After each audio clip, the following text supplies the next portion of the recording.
If you would, good sir. This place, it is within the realm of Eorzea. You're an odd-looking fellow, aren't you? Still, takes all sorts, I suppose. This here's Vesper Bay, Thanalan's door to the ocean, as some folk like to call it. Am I to understand from your answer that I have indeed arrived in Eorzea? Eh? Yes, you're in Eorzea. A plain response at last, and the one I wanted at that. My journey was not without its hardships, and I would sooner travel by land than put to sea again.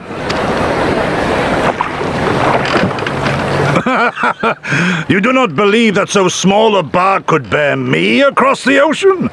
Such timid little sailors. I had but to set my course and set my jaw till I made port.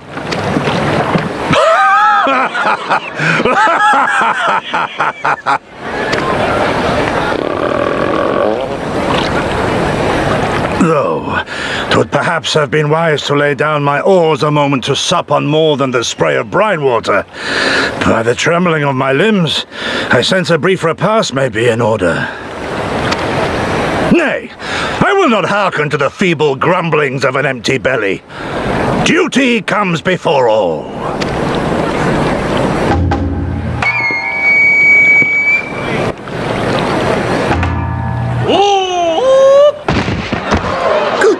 Man, are you all right?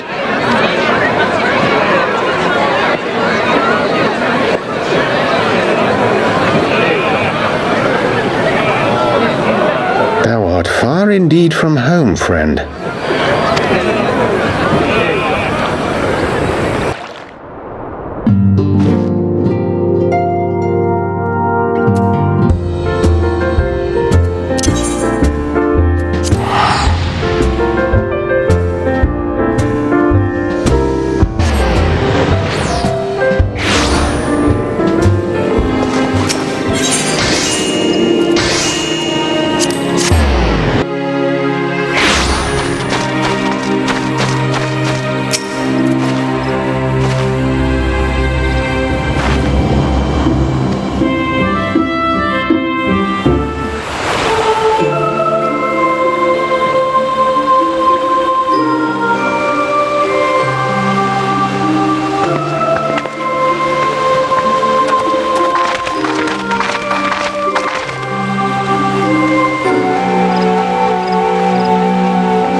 Dear friends, pray accept my heartfelt thanks for your efforts in defense of Gridania's borders. I would fain dwell longer on my gratitude for the support of the Alliance, but the situation at Belsar's Wall demands that we forego such pleasantries.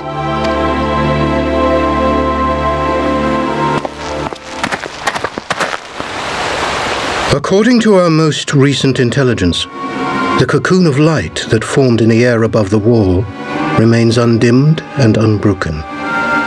After measuring the cocoon's etheric concentrations, Archon Y'shtola has confirmed the presence of a primal entity.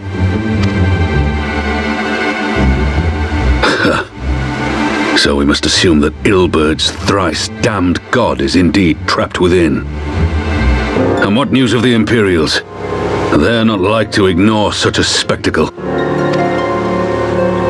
Sir, a Garlean airship was observed making an approach, but the vessel was destroyed when it drew near. The Empire appears to have made no subsequent attempts to reach the object.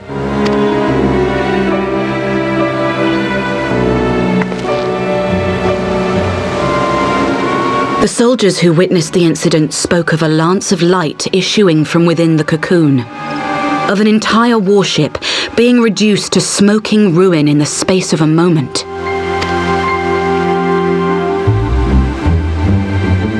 Veterans of Cartano, meanwhile, likened the destruction to that wrought by the fiery wrath of Bahamut. We could face another calamity.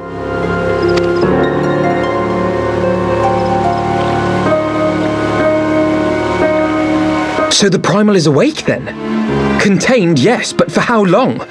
We must destroy it now, lest it break free. Agreed.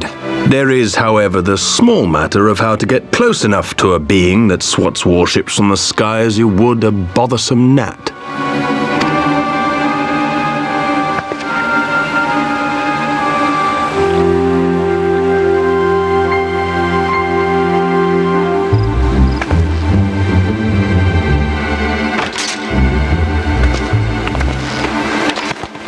Is this truly so complex a puzzle? Or have you no stomach for the obvious solution? What in the hells are you doing here? A pleasure to see you too, Garland. Now, if you'd be so kind as to explain to these good people why you should be begging me for my assistance, that would be most appreciated.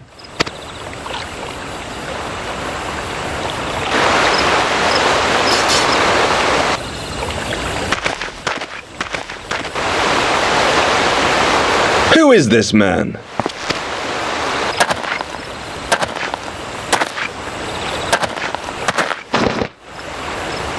Oh, how terrifically rude of me.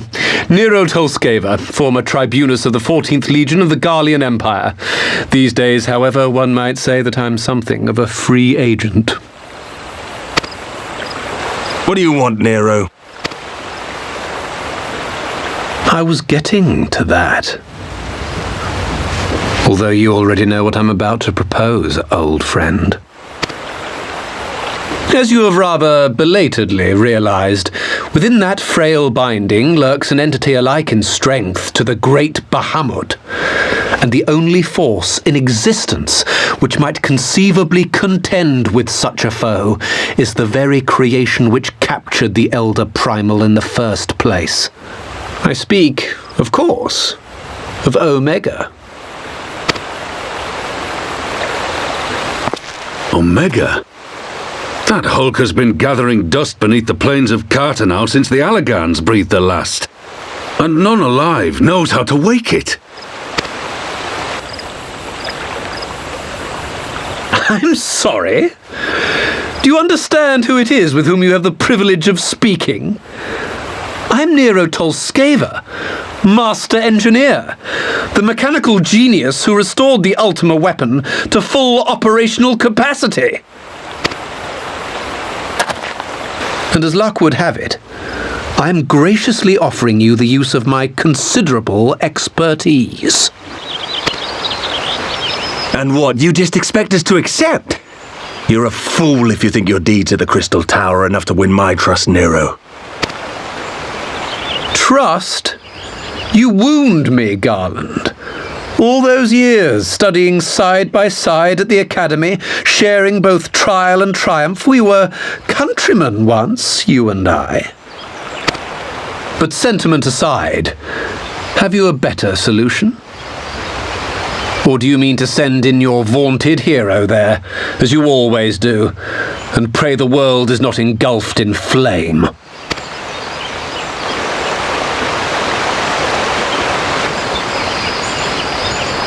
Let us approach the problem in a rational manner. Does not the fact that Omega slumbers in stasis point to the existence of some overriding technology? A means of control? I would ask a question, if I may. Nero, was it not? In the event that we succeeded in using Omega to shackle the Primal in the manner you propose, what then would become of it? Do we not risk repeating the mistakes of the Allagans? Omega is but a tool. How we choose to employ that tool is entirely up to us. Of course, if you would rather leave it buried beneath Cartano while you continue your petty squabbles above, then I suppose that is also your choice. Spare us, Nero. The Seedseer's concern is a valid one. He who controls Omega wields the power of the gods, the very power which led the Allagans to destroy themselves. And does it not fall to we engineers to prevent such misuse? What was your company's proud slogan? Freedom through technology? A creed you follow, is it? What say you? Do we take this villain at his word?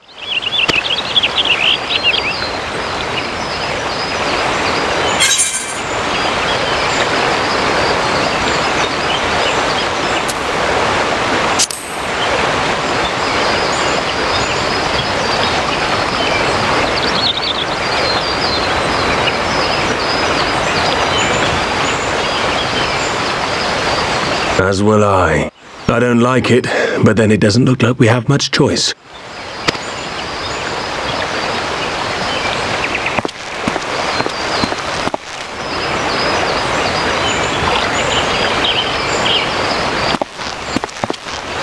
Would the Council be willing to entrust this matter to a pair of former Imperials?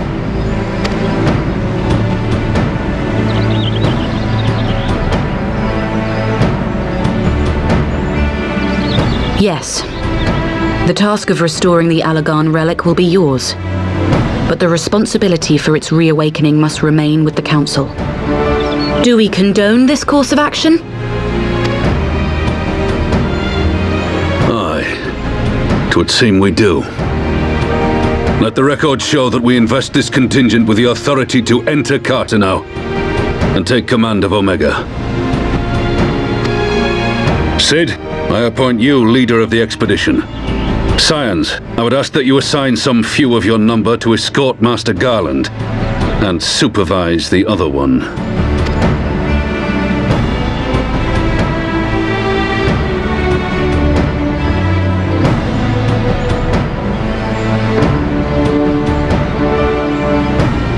We should be happy to oblige.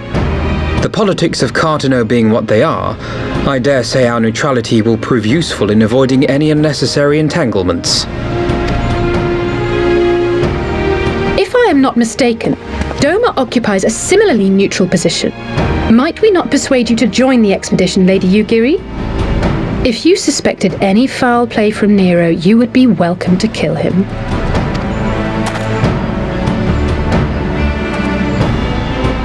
My blade is yours. Not a moment's hesitation, eh? You'll forgive me if I do not shake your hand.